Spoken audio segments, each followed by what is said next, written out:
प्रेरणा जिलना एक परम पुण्य का उदय है। प्रेरणा को शास्त्रकारों ने सत्कार्य बताया है, सद्भावना बताई है, क्योंकि सद्भावना के बिना सत्कार्य होता नहीं है। और सद्भावना वो मानव जीवन का सर्वश्रेष्ठ हिस्सा है। ज्यादातर इंसान अपने स्वार्थ के कारण जीता है, अपनी जिम्मेदारियों के कारण जीता है। इसके लिए वो सारी स्थिति सद्भावना में नहीं आती। सद्भावना परार्थ हो जाता है, सद्भावना परोपकार हो जाता है और सद्भावना स्वस्वरूप हो जाता है। और शास्त्रकारों ने स्वस्वरूप की पहचान के लिए हमें ये मार्ग बताया। जब तक हम हमारी स्वयं की स्थिति को नहीं समझ पाएंगे, तब तक जितना भी हम कार्य कर रहे हैं वो सारा कार्य ऊपरी है, अभ्यंतर नहीं है। बाह्य दृष्टि से किया हुआ कोई भी कार्य वो बाह्य ही फल देता है, अभ्यंतर फल नहीं देता है। और जैन दर्शन ने अभ्यंतर फल की ही महिमा बताई है। तो प्रेरणा मिलनी समझना के भाग्यशाली जीव है। प्रेरणा करने वाला कोई मिलना और वो अच्छा भी लगना और वो भाव परिवर्तन हो, सद्भावना में प्रवेश करे, वो उसके लिए देव गुरु की कृपा है, क्योंकि वो धर्म का रास्ता है। परमात्मा की कृपा बोलने से मिल जाती तो सस्ता सौदा हो जाता। देव गुरु धर्म बसाए बोलना और हमें लगना कि हो जाना तो सस्ता सौदा हो जाता, लेकिन ऐसा है नहीं। परमात्मा का मिलन बहुत ही कठिनाइयों से होता है और कठिनाइयों के रास्तों पे मिला हुआ बहुत ही मूल्यवान होता है। इसके लिए जब प्रेरणा मिलती है तो उसके जीवन में परिवर्तन बहुत ही गतिशील हो जाता है। लेकिन प्रेरणा झिलने वाला, ग्रहण करने वाला चाहिए। जिसने भी प्रेरणाओं को ग्रहण किया है, आज्ञाओं को स्वीकार किया है, उस स्वीकार के पीछे बहुत बड़ा बल, बहुत बड़ा मूल्य चुकाया है, तो ही आगे बढ़ सकता है। क्योंकि मनोबल अनंत काल का एक ही बना हुआ है कि मुझे दुख नहीं मिलना चाहिए। मन की स्थिति एक ही बनी है कि दुख रहना ही नहीं चाहिए, और वास्तविकता यह है कि दुख आए बिना रहने वाला नहीं है। हम सोचते हैं कि हमें दुखी नहीं होना है, तो जो निगोद का समय था उसमें क्या था, जो नरक का समय था उसमें क्या था, उसमें किसने सहायता की? दुख के अंतर और दुख से मुक्त होने के साथ दुख की यात्रा चलती ही रही, रुकी ही नहीं। ये नेचर आज हमारा तैयार हुआ है। इसके लिए उस नेचर को अगेंस्ट, उस नेचर के सामने हम जब आगे निकलते, उस नेचर को हम हाईजैक करते, उस नेचर से हम यदि मुंह मोड़ के उसको छोड़ के चलते हैं, तो समझ लेना कि परम कृपा की परम कृपा है। परमात्मा की परम कृपा ही हमें हमारे नेचर को बदलने का कोई ना कोई सहारा, कोई ना कोई रास्ता देता है। अब प्रेरणा झिलना यानी कि किसी का सहारा है। एक बिना प्रेरणा के एक सहज रूप से अपने अंतर्मन को तैयार करना, वो सहारा के बिना वो सम्यक दर्शन है। तत्वार सूत्र में प्रेरणा को स्वीकार करना और प्रेरणा अपने आप स्फुरित होना, प्रकट होना, उसको दो रास्ते बताए। तद निसर्ग अधिगमाद्वा, तत्वार सूत्र के 5वें अध्ययन में ये सूत्र बताया है कि तद निसर्ग एक नैसर्गिक, एक नेचुरल पावर मेंटेन होता है। अधिगमाद्वा एक ऑलरेडी कहीं ना कहीं स्टार्टिंग है, कहीं ना कहीं कोई परंपरा है, कहीं ना कहीं से कोई रास्ता मिल रहा है, कोई हमें सहारा दे रहा है। अधिगमत आना, कहीं से आना। तो किसी ने हमें कुछ कहा है और वो कहने वाला वो भक्त परमात्मा का है, पुण्यशाली है, और हमें वो बात बैठनी वो जरूरी है। यानी कहने वाले बहुत मिलेंगे, अच्छे विचारों का आदान प्रदान बहुत रहेगा, अच्छी चीजें देखने में बहुत आएगी, अच्छी चीज सोचने में भी बहुत आएगी, लेकिन अच्छे विचार और अच्छे विचारों का ग्रहण करने के बाद उनके तुम हकदार नहीं बनते हो। क्यों? क्योंकि सद्भावना नहीं है। तो प्रेरणा मिलना वो तो जरूरी है, लेकिन वो प्रेरणा स्वीकार नहीं करना वो बहुत दुखदायक है। जो जरूरी हम समझ रहे हैं उसके तरफ हमारा ध्यान नहीं है। हमने स्वीकार कर लिया लेकिन वो लंबे समय तक नहीं रहा। इसके लिए जहां जहां परिवार में प्रेरणा होती है, परिवार में कोई ना कोई धर्म का रास्ता बताने के लिए तैयार होता है, तो वो व्यक्ति कोई पूर्व का साधक होना चाहिए। पूर्व की साधना करके आया है तो ही वो उसको सहायता करता है, उनकी सेवा करता है।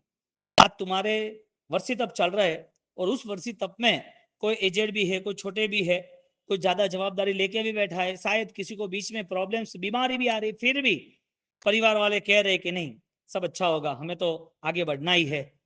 कितने भी इश्यूज आते हो तो भी कोई ना कोई साथ देने वाला आता है। तो जो प्रेरणा आती है, यानी कि जो परमात्मा के वचन, अध्यात्म के वचन जो हमें स्पर्श होते हैं और उस समय जो मनोबल तैयार होता है, ये अध्यात्म दर्शन वो सीधा मोक्ष का कारक बनता है, जिसे हम सम्यक भूमिका कहते हैं। अब सम्यक भूमिका का प्रारंभ कब होगा वो अंतःकरण ही तय कर सकता है। तुम्हें भगवान भी मिल जाए, समोसरण मिल जाए, भगवान सामने बैठे और उनकी देशना भी मिल जाए, भगवान की बातें सुन के हमें खुशी मिले, आनंद आए कि क्या बात है, ऐसी बात तो कभी सुनी नहीं, ऐसे कोई हमारे परिणाम भी बन जाए, लेकिन बाहर निकलने के बाद, भगवान से दूर होने के बाद, भगवान से मुक्त होने के बाद, समोसरण छोड़ने के बाद यदि हमारे पास वो विचारों का सानिध्य है तो समझ लेना वो परमात्मा का ही सानिध्य है। एक परमात्मा लाइव समोसरण में मिले है और वही परमात्मा हृदय में स्थापित किए मन मंदिर में विराजमान। परमात्मा मंदिर में है कि मन मंदिर में है? मन मंदिर में होने चाहिए। इसके लिए प्रेरणा एक विशिष्ट अवतरण है, और परिवार में यदि कोई प्रेरणा करता है तो समझना कि वो कहीं ना कहीं पूर्व का साधक है तो ही करता है। योग दृष्टि समुच्चय नाम के ग्रंथों में 8 अलग अलग प्रकार के हिस्से बताए, 8 अलग अलग प्रकार के पार्ट बताए है कि योग का जो विकास होता है तो किस सहारे होता है। उसमें से एक सहारा यह है कि जिसने पूर्व भोग की सेवा की है उसको धर्म के वचन स्थिर होते हैं। धर्म करना यानी पुद्गलों से मुक्त होना, धर्म का स्वीकार करना यानी पुद्गल पर्याय जो है वो मेरे से भिन्न है ऐसा संकल्प करना। दो दो कंडीशन है। आत्मा आज है वो शुद्ध है कि अशुद्ध है? दृष्टि देखने जाओ तो आत्मा का स्वरूप शुद्ध है, लेकिन आज पर्याय की दृष्टि से अशुद्ध है। आत्मा की स्थिति को समझकर उसका संकल्प कर कर उसके लिए हमें कार्य करना, वो बहुत बहुत ही बड़ी हमें परमात्मा की आज्ञा पालन का बल मिलता है।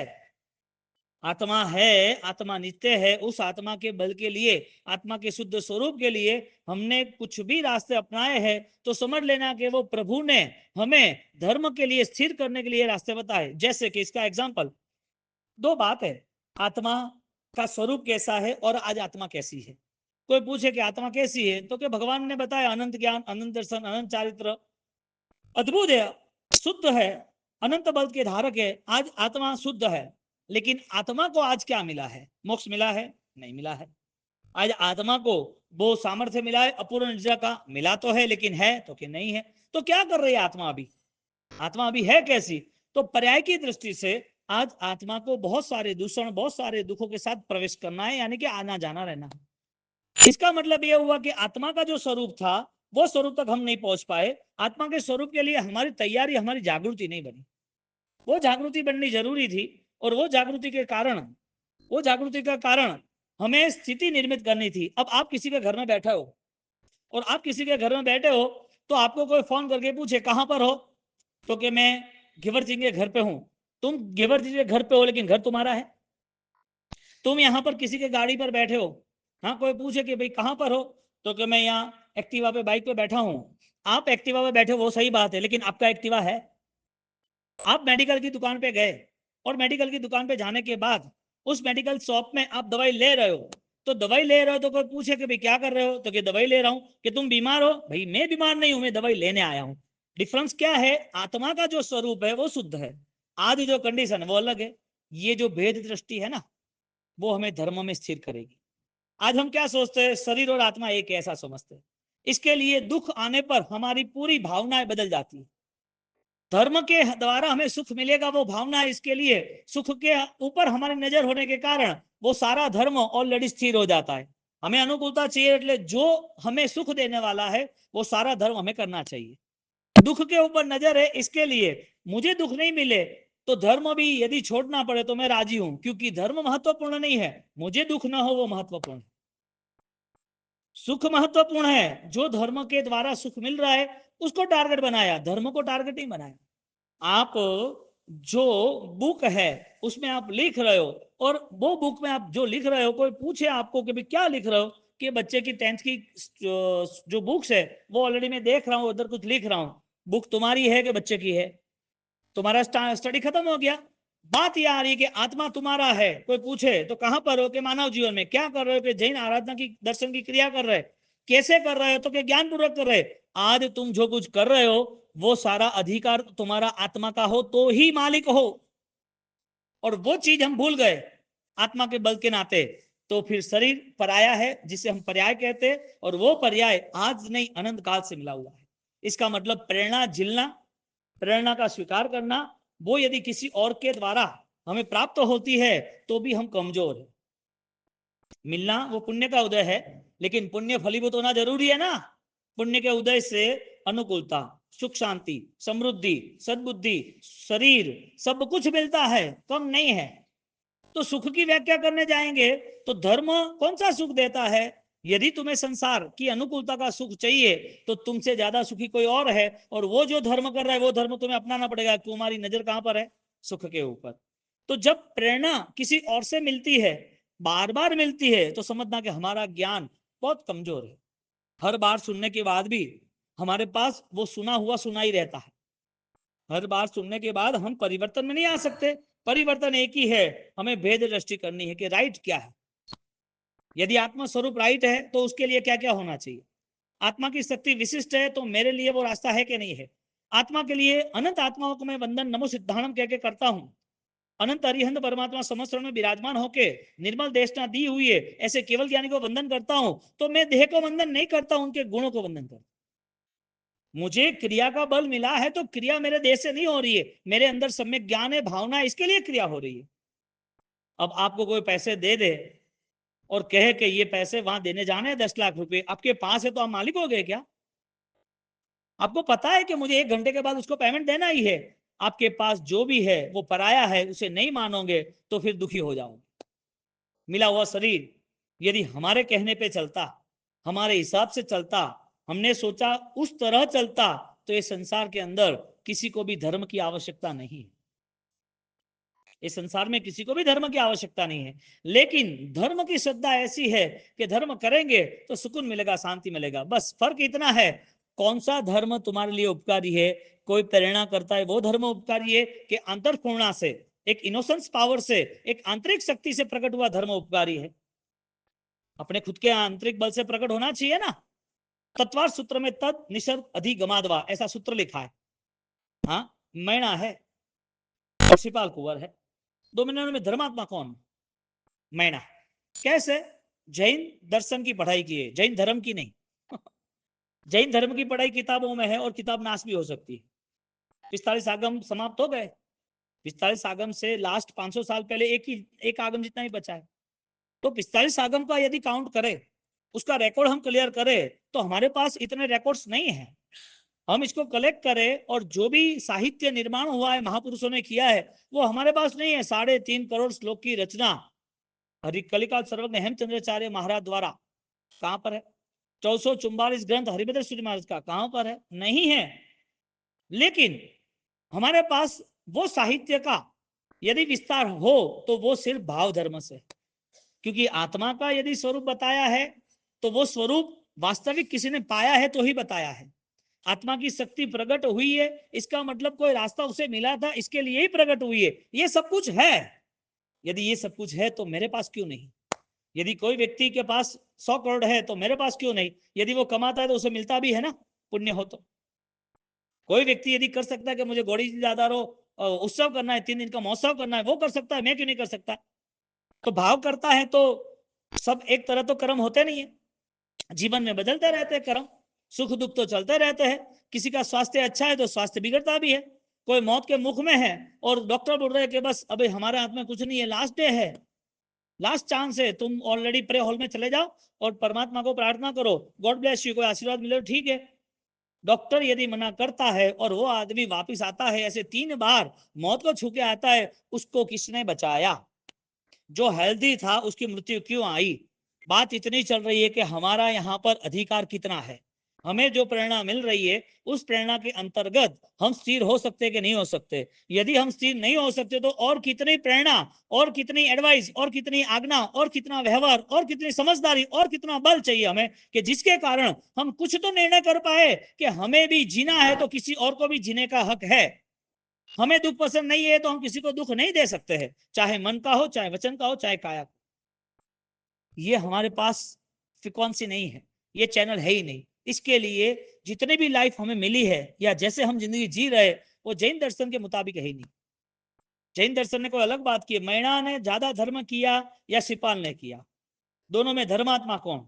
जैन धर्म की क्रिया है इसके लिए धर्मात्मा, के जैन दर्शन मिला इसे धर्मात्मा। जैन दर्शन तुम्हारी पूरी मेमोरी को क्लियर कर देता, तुम्हारे पूरे इमोशंस को क्लियर करता है। तुम्हारा मूलभूत परिवर्तन, रूपांतर अवस्था शुरू हो जाती है कि तुम कौन हो और तुम्हें क्या करना चाहिए। अब ये सोच ना बने तो फिर मिली हुई प्रेरणा सारी निष्फल होती है। मैना के जीवन के अंदर बहुत सारी साधनाएं थी और इसके लिए जब सामने एग्जामिनेशन हुआ तो मैना ने तुरंत ही क्लियर कर दिया कि मेरा जो कर्म है, सुख दुख हो कुछ भी हो, मुझे ही भुगतना है, चाहे कितना भी हो। इसका मतलब यह हुआ जिसका हृदय हकीकत में जैन धर्म को चाहता है, हकीकत में परमात्मा को चाहता है, हकीकत में वास्तविकता सच्चाई को चाहता है, वो हर कंडीशन को एक्सेप्ट करेगा। इजी गोइंग, सब कुछ पॉसिबल है और सब कुछ मैनेज करेंगे। भाव धर्म की आराधना में डिस्टर्ब नहीं होता। अब मैना के जीवन में जो प्रॉब्लम्स आई थी उसका रिएक्शन उसने नहीं किया। क्यों नहीं किया? वजह क्या? उसने इतना सारा ज्ञान इकट्ठा किया और ज्ञान का अमृत निचोड़ यदि देखने आए तो एक ही बात थी कि मेरे जीवन में मेरा कर्म जैसा है वैसा मुझे ऑलरेडी जीवन जीना है, लेकिन उस कर्म में मुझे कैसे रहना है, कर्म उसका खेल खेले, मैं मेरा खेल खेलूं। दुख के समय पर आपकी मन की स्थिति क्या, कितनी परमात्मा की वाणी जिसे हम प्रेरणा कहते हैं, कितने भगवंतों के वर्षावास जो हम उनके परिचित है, कितने वासस के आशीर्वाद के कितने हमें मिले हैं, कितनी उनके साथ सेवा भक्ति उनकी हमने की है, ये सब चीजों का निचोड़ कितनी आंतरिक शुद्धि हुई है यदि प्रेरणा जिली है तो। मैना का बेस्ट धर्म है कि शिवपाल का बेस्ट धर्म है? जवाब है मैना का। तो भी शिवपाल की लाइफ में इतनी बड़ी हिस्ट्री कैसे बनी, सिपाही के लाइफ में इतनी बड़ी सक्सेस कैसे मिली? सिपाल का जो जीवदल था, उसका आत्मबल था, अंतःकरण था, वो बहुत नॉर्मल था। इसके लिए जितनी जितनी बातें मैना ने की ऐसे ऐसे उसने स्वीकार कर दी। बोलो, धर्म की शक्ति बड़ी है कि धर्मात्मा की शक्ति बड़ी है? धर्मात्मा यानी व्यक्तिगत मैं हूं, आप है या भगवान खुद है, तो भी धर्मात्मा यानी धर्म करने वाला व्यक्ति, और धर्म यानी तुम्हारा आत्मा का स्वरूप। सबसे ज्यादा बलवान कौन? धर्म ही है। बलवान कौन है? धर्म है, क्योंकि देव और गुरु निमित्त कारण है। यहां पर मैना सिपाल के जीवन से हम इतना पता चलता है कि जो प्रेरणा मैना ने सिपाल कुंवर को की और सिपाल कुंवर ने स्वीकार ली, प्रेरणा करने वाला भी यदि सही है तो रिजल्ट सही आएगा। कुदरत को बदलना ही पड़ेगा और कुदरत बदलता है, चेंज हुआ है। आप देखो आपके आंखों के सामने, जिसको 90-90 कोरोना था वो बच गया, जिसको 30-40 कोरोना था वो चला गया है, इसको तो 30 ही था, कोरोना 30% ही था, इसको तो 80% था। ये बात सुख दुख की नहीं है, बात ये है कि हमारे अंदर कौन सी प्रेरणा ऐसी है जो हमें इस जीवन को सफल बनाने की ओर ले जा रही। रोशनी दीपक की हो और वो जल रही हो, और वो रोशनी अमास की अंधेरे की रात की हो, और कहीं सन्नाटा छाया हुआ हो और शांत वातावरण में वो रोशनी के दीपक जले हुए दिखते हो, यानी कि दीपक जल रहे हैं, और उसमें यदि तुम बोलो कि मुझे देखना ही नहीं है, अंधेरे में कुछ नहीं मिलता है। और अंधेरे को तोड़ने का, फोड़ने का, भगाने का कोई प्रयास भी नहीं करना। अंधेरे में कोई क्रिएटिव वर्क होता ही नहीं है। इसके लिए सब धर्मों ने प्रकाश को ज्ञान बताया, प्रकाश को ईश्वर बताया। सब धर्मों ने प्रकाश को अध्यात्म बताया। जैन दर्शन में केवल ज्ञान को प्रकाश कहा, पारसी धर्म में कहा सूर्य उदय, हाँ तो सूर्य उदय होता है, सूर्य की पूजा करते उसको प्रकाश कहा। ज्ञान प्रकाश है मोहती में जैने सदगुरु तमसो मां ज्योतिर्गमय, तमस में से अंधकार से उजाले की ओर जाना। और फिर गांधी जी ने वो गीत बनाया, ऊंडा अंधारे थी परम तेजे प्रभु तू लई जा, गुजराती है। अब कहने का मतलब ये है, यदि प्रकाश उजाला यदि देखना ही नहीं है तो उस उजाले के बिना तुम्हें मनोहरता, मोहकता कैसे लगेगी? सुगंध जो है तुम्हारे नासापुट तक आती है फिर भी तुम्हें स्वीकारना नहीं है, वो सुगंध महक है और तुम्हारे पास वो अनुभव कैसे होगा?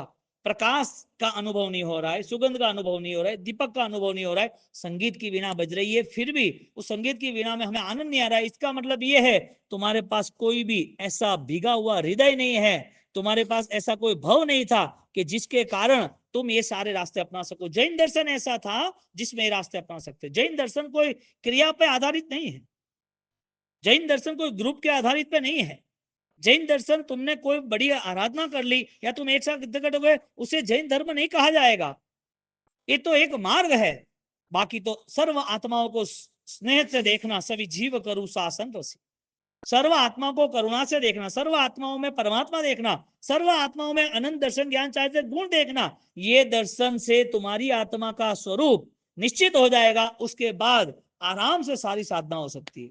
इसके लिए आज साधना के स्तर पर, तपस्या के स्तर पर, भक्ति के स्तर पर, भावों के स्तर पर हम कॉम्प्रोमाइज कर लेते हैं। ये नहीं तो ये चलेगा, ऐसा नहीं तो ऐसा करेंगे। ये बीच में अंतराय आया कहां से? कर्मों ने नहीं लाया, अज्ञानता ने लाया। श्रीपाल मैना के जीवन में उन्होंने प्रेरणा झेल ली, और वो प्रेरणा झेलने के बाद उसका अंतर्गत बदल गया। आपको विजयवाड़ा की दूसरी घटना कहूं, श्रीपाल मैना का तो आपको पता है, ये लाइव साइला वाले मांगीलाल जी कब्दी थे, साइला वाला जो विजयवाड़ा रहते थे। अब जब मैं उनके वहां गया, उनकी तबीयत ठीक नहीं थी, तब मैंने उनके परिवार से कहा कि भाई आप आराधना करो, महावीर ने, हीरो जी ने, सब मतलब आप आराधना करो, वर्षी तब की आराधना, सिद्धि तब की आराधना वगैरह। कि बाबू जी की तपस्या करना, भूखा रहना धर्म थोड़ी है क्या?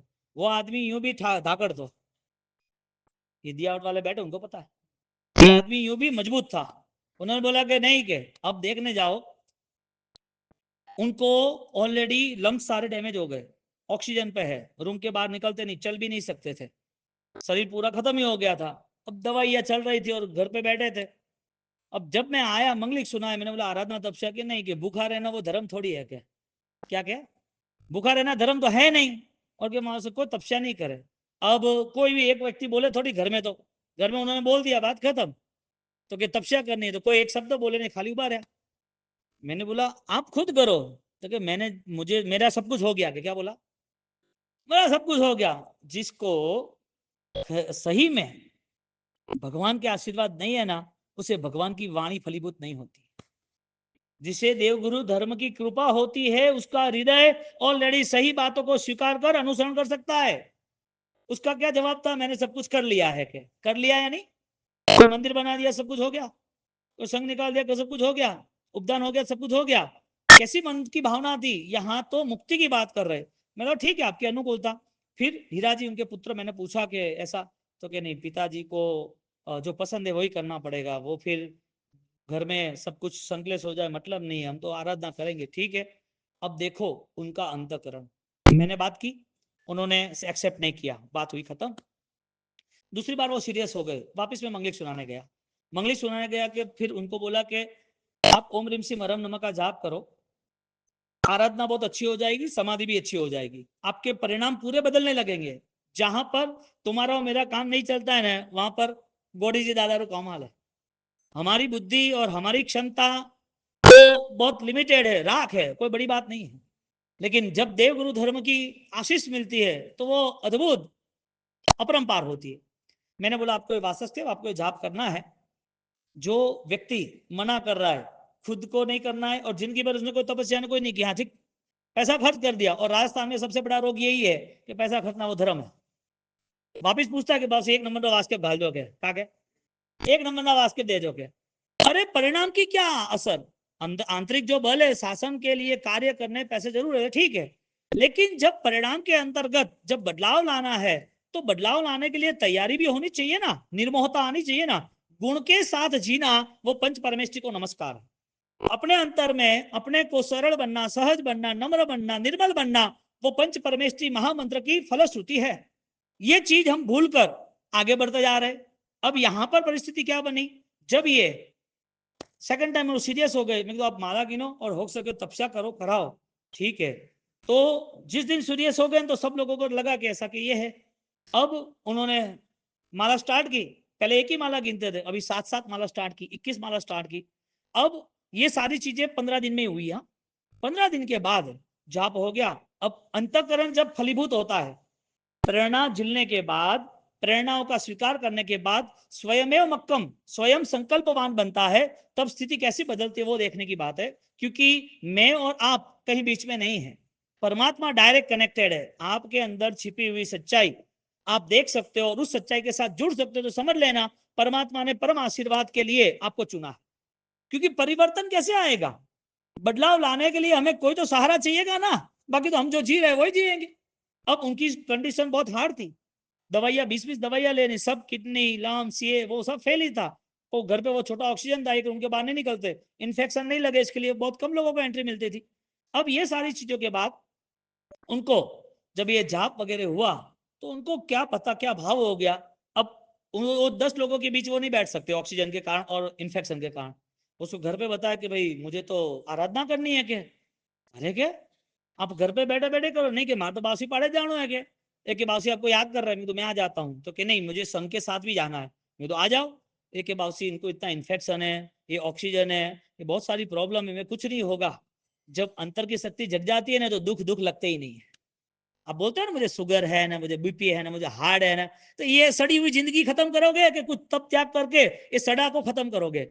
सड़ा के साथ मरना है, दर्द के साथ मरना है, दुख के साथ मरना है, पीड़ाओं को रो रो के जीवन छोड़ना है कि तपस्या करके पीड़ाओं को छोड़ना है।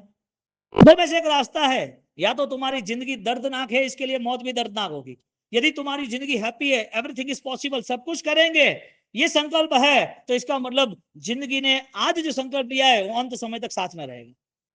फरियाद करने वाला कमजोरी होता है, फाइट देने वाला जीतता ही है, एक बार दो बार तीन बार नहीं, चौथी बार तो जीतेगा ही जीतेगा, क्यों नहीं जीतेगा। उसको इतना जुनून है कि मेरी जीत निश्चित है बोले कितना भी कुछ भी हो। अब इस कंडीशन को लेके मांगीलाल जी कब्दी तपस्या जोर हुई। अब तपस्या हुई उसमें वापिस प्रपरेशन के पहले कि मिलने आए, यानी मैं गया तब तो कि हमारा साहब जिसको भी तपस्या करनी करने दो, अच्छा ही बात है। मैं तो भाई आपको करनी है तपस्या, अब तो रजा मिल गई तो कि ठीक है तपस्या भी हुई। अब वहां पर जो नहीं सोचा था ऐसा माहौल बना विजयवाड़ा के अंतर्गत, बहुत अच्छी आराधना तपस्या 140-50 सिद्धि तप तपस्या आगे बढ़ी, एक भी व्यक्ति का पालना नहीं हुआ, सिंगल। आपको मैं कहता हूं कि आप नाम लिखाओ तो के बाद नहीं गया, तो मुझे तुम्हें क्या कराना है, आप गौड़ी जी को मिलना, मुझे तो इनके ऊपर भरोसा है, मुझे गुरु महाराज पे भरोसा है कि जिसका भी नाम लिखा जा रहा है वो वहां से ऑर्डर आ रहा है, और जिसका नाम लिख लिया है ऑर्डर आया, इसका मतलब आज से निर्जरा शुरू। आज मन बनाया है ना, आज मन बनाया तुझसे नहीं हुआ तो भी भाव तो था ना। हाँ 36 प्लस 36 उपवास, 5 9 8 बियासना यानी फिर पाना, 9 दिन आना है। आज तुमने बुकिंग की, आज तुमने नियम लिया कि मैं ऑलरेडी 2 साल के लिए, 2 साल के 700 दिन में मैं 300 सामयिक करूंगा, 2 साल आपके ऑलरेडी सामयिक के या प्रति जो भी छोटे बड़े नियम है वो पुण्य बंध का कारण बना, लेकिन वो 2 साल में उस क्रिया के पीछे तुम्हारे भाव बढ़ते हैं ना, इसके लिए क्रिया इंपॉर्टेंस बता दी कि भाई क्रिया करना लेकिन भाव वृद्धि के लिए करना। क्रिया नहीं भी हो तो भाव वृद्धि का ऑलरेडी सिक्योर जो है, भाव वृद्धि बचाई रखिए, भाव वृद्धि बनाई रखिए, उससे तो आगे बढ़ना। अब मांगीलाल जी एक अब तपस्या अच्छी हुई और तपस्या के साथ साथ सब लोग जुड़ गए, पूरा यूथ, और जुड़ने के बाद वो तो संवत्सरी के बाद तुरंत ही ये शोभा यात्रा रखी थी। अब शोभा यात्रा की मुझे तो देखनी है, तो कि इतनी सारी पब्लिक में तुम कैसे करोगे। अब वहां पर 550 के आसपास अट्ठाई और पूरा 5-6 किलोमीटर की शोभा यात्रा रखी। अब इस शोभा यात्रा के अंतर्गत उन्होंने मन मक्कम बनाया मुझे कुछ भी करके शोभा यात्रा देखनी है। अब हीरा जी बोले कि नहीं वे भाई उनके बेटे, नहीं होता है कि तुम्हें इतनी सारी प्रॉब्लम कैसे करे, तुम्हें ये जो ऑलरेडी रोड पे जाएगा ना तब आपको बता देंगे वहां से कि नहीं मुझे तो देखनी है, मुझे तो देखना ही है। अब पर्यूषण के छठे दिन उनकी ये भाव दशा हो गई, वो फिर मुझे बोला कि बाबूसी वहां से है, तो मैंने ठहरो 1 मिनट, वहां से उनको धर्मलाभ बोल दिया, हम आगे निकल गए। अब आएगी मजा। उन्होंने जब प्रेरणा, जब अपना मनोबल तैयार कर दिया है, संवत्सरी के दिन सुबह 7:30 बजे मुझे मिले सामने, सीधा उपाश्रय जो बड़ा मंडप था वहां पर। मैंने बोला तुम इधर आए तो मुझे कल्प सूत्र बारसा सूत्र सब सुनना है। मैं तो बहुत अच्छा काम किया, चलो सुनो अच्छा हो जाएगा। तो उनके पुत्र बोले कि बाबूजी इतनी सारी पब्लिक है, मैं तो कुछ नहीं होने वाला है, इतना सारा हुआ तुम्हारा क्या हिस्सा बताओ। तुम कैपेबल, फाइनेंशियल, डॉक्टर की अच्छी ट्रीटमेंट, मेडिसिन सब कुछ था, इतनी सारी प्रॉब्लम है, घर वालों ने किसी ने सपोर्ट दिया, कोई दुख में साथ नहीं देता है, मीठी मीठी वादा करे, हेल्प करे, दुख में कोई साथ, खुद में भोगना पड़े ना भाई, कर्म तो खुद को भुगतना पड़ता है ना। फिर इधर उन्होंने जब ये सारी सिस्टम रही पर संवत्सरी के दिन आ गए, मैंने उनको खिड़की के पास बिठाया क्योंकि उनको ऑक्सीजन चाहिए था, और उनको वहां बिठाने के बाद ऑलरेडी पूरा बारसा सूत्र सुना। अब पब्लिक तो परेशान रहे, एक हमारे साहब उपवास पचकान दिन भी 20 दवाई लेना है, कंडीशन है नहीं, जिंदगी में कुछ किया नहीं है, जिंदगी में अंतर्मन जग जाता है तो सब होता है। वो आपने क्या पूछो, अंतर्मन जगता है तो सब होता है। प्रेरणा कहां से आती है, डायरेक्ट आती है कि इनडायरेक्ट आती है। जो पुकार है अंतर से जो बल मिलता है वो किसी और से आता है कि खुद का होता है। खुद का होता है तो लॉन्ग टर्म्स का होता है, और खुद का नहीं होता है तो कुछ कदम में यानी कि मिट्टी के कदम 4, कितने 4 कदम तक चले और मिट्टी के हो तो गिर जाना है। कमजोर आदमी के निर्णय कमजोरी होता है, वो डर के करता है, इसके लिए उसको हारना ही है। कोई योद्धा ने देखा कि वो डर के नाते लड़ाई करने गया? हाँ, तू आज डर रहा है तो फिर वहां तो ऑलरेडी तू मरना ही है, वहां तू मरेगा उसके पहले आज तू मर के जा रहा है, मुझे कुछ हो जाएगा तो। अरे तो तू सीखा क्यों तलवार? तू मिलिट्री में गया क्यों? तूने ये सब फायरिंग सीखा कैसे? तू जाना ही नहीं था, तुझे ऐसा डर लग रहा था तो नहीं, मुझे सीखना तो था। यानी कि कोई बैलेंस नहीं। यदि तू मिलिट्री में गया है, तू सीखा है, तो इसका मतलब ये है कि तुझे शहीद होना है, तुझे मिट्टी में नहीं मिलना है, तुझे सड़ी हुई मौत नहीं लेना है, तुझे ऑलरेडी शहीद होना है, कुछ भी हो जाए देश के लिए मर जाएंगे। इस भाव से वो जाता है ना मैदान में, बॉर्डर पे क्यों जाता है? वो ने संवत्सरी का उपवास किया, बढ़िया सा किया, पूरा 12 बजे तक ये आराधना चली, दोपहर को वापिस वो प्रतिक्रमण पूरा किया, और विजयवाड़ा ने चेन्नई की गर्मी तो खतरनाक है, आपको तो पता ही है। अब वहां पर ये बैठे रहे, और बैठने के बाद सकल संघ मिच्छामणि दुक्कड़म का लाभ लिया कि मिच्छामि दुक्कड़म, अब जिंदगी में सही ढंग से पहला प्रतिक्रमण किया, ऐसा उन्होंने मुझे कहा। जब लास्ट में सब गए, आप सबकी तपस्या मिच्छामि दुक्कड़म ये करके मैं बैठा रहा आराम से, फिर लास्ट में मैं मांगीलाल जी कैसे हो, आंखों में से आंसू आने लगे। एक बाउसी, इतने संत का दर्शन मेरे जीवन में मैंने कभी कुछ नहीं किया, आज मुझे लग रहा है कि जीवन चला गया, आज मुझे लग रहा है कि जीवन ऐसे ही चला गया, ये जीवन अब कब मिलेगा, ये जैन दर्शन कब मिलेगा? आज मेरा उपवास है, मुझे बहुत आनंद है। अंतःकरण से किया हुआ कार्य फलीभूत होता है। आपने आज पचखान लिया, इसका मतलब पचखान का बल ऐसा है, तुम्हारा होना ही होना है, लेकिन डर के नाते नहीं करना, तो फिर यहाँ जैन धर्म की बात ही नहीं आती, जैन दर्शन की बात नहीं आती है। उनके आंखों में आंसू, ये बोले कि बाबूजी पहली वेड़ा इनके आंख में आंसू देखे। अब जो भी दिया बैठ के उनको पूछ लो, वो आदमी ठाकुर आदमी बलवान, हाँ, वो बोले ये करना तो करना ही करना, कुछ भी हो जाएगा, ऐसे नहीं चलेगा। पूरा साइला से सिद्धाचल का संघ निकाला था आचार्य भगवान जैन सेन श्रीमाज की निश्रा में। एक बाबू से मुझे ये संघ लेके जाना है, अच्छी तरह लेके जाना है, आप रजा दो, ये मुहूर्त पे जाना है के? बासी के तू थोड़ो गम खा भाई, ऐसा वैसा, तो के नहीं इधर ही जाना है। हाँ, इतना मजबूत गट आदमी, उनकी आंखों में आंसू, किसने लाए आंसू? अंतकरण में, कि मुझसे कुछ नहीं हुआ, जिंदगी ऐसे ही चली गई, कभी नहीं हुआ, और अभी मेरे पास जीवन ही नहीं है, मेरी जिंदगी पूरी मौत के करीब है, अब मुझे जो करना है वो बेस्ट करना है।